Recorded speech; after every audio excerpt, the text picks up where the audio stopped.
Hello, എല്ലാവർക്കും നമസ്കാരം. ഞാൻ ഇന്ന് വലിയൊരു സന്തോഷം നിങ്ങളായിട്ട് പങ്കുവെക്കുകയാണ്.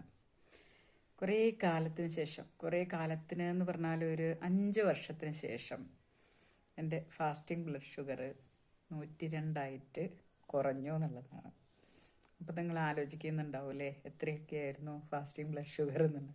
കഴിഞ്ഞ ഒരു വർഷമായിട്ട് എൻ്റെ ഫാസ്റ്റിംഗ് ബ്ലഡ് ഷുഗർ 200, 250, 278 അങ്ങനെയൊക്കെ അങ്ങ് പോവുകയാണ്.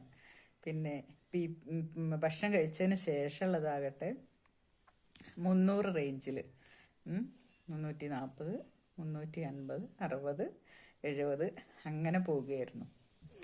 അപ്പോൾ ഒരു 2 മാസമായിട്ടുള്ള വളരെ ചിട്ടയായിട്ടുള്ള ജീവിതചര്യയോട് കൂടിയിട്ട് മുന്നോട്ട് പോവുകയാണ്. അപ്പോൾ എന്താണ് ഇപ്പോൾ ഇതൊന്ന് മനസ്സിലാക്കേണ്ടത്? നമ്മൾ